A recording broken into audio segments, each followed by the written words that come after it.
most people in India, who are going to be listening to this, would argue that this is because Muslims have been kept out of development. And this is a constant accusation. You see, the Indian Constitution actually puts minorities above. We are actually the last surviving apartheid nation constitutionally. The majority is discriminated against. It actually puts minorities on a pedestal, whether they are Islamic, Christian, or whoever else.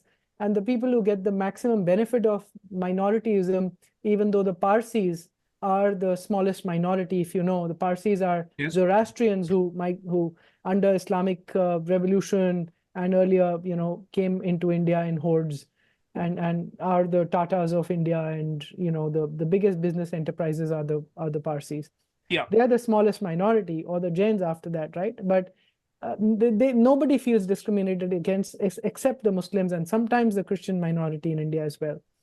But I don't know what feeling discriminated against means. I mean, the Parsis have very high IQ, yeah.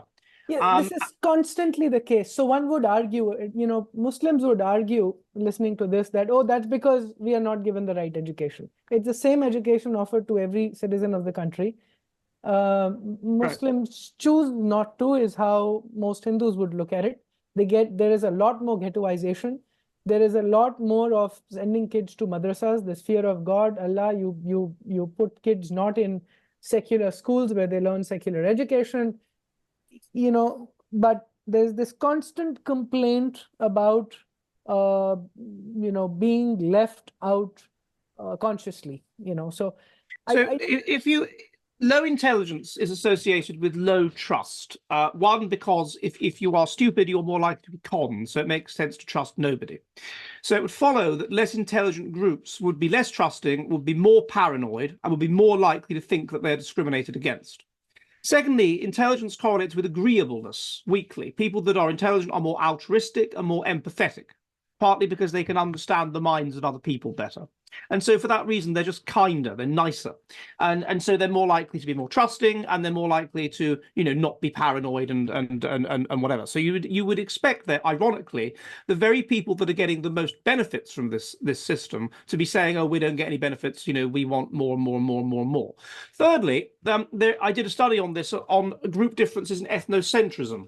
The level of ethnocentrism among Muslims is very high. They're very strongly ethnocentric. They're very, very high in groupishness, in looking after the interests of their own group over any other consideration. That would predict, obviously, always fighting for your group and its interests. Who cares about the truth? What matters is you dominating everybody else and you having the most. That's what matters. And so you would, of course, expect them to react in that way, no matter how much they may be given by the Indian state. Also, so the degree intelligence correlates with low intelligence basically correlates almost like with arrogance. Like you think you're better than other people. You're superior. You think you're better, and so therefore you're never going to accept that it's something you've done wrong. You're never going to accept that madrasas where you just sit there and learn the Quran off by heart in Arabic it's going to be a bad way of educating kids. No, it's you can't do anything wrong. You're brilliant. And so I'm not surprised by the response at all.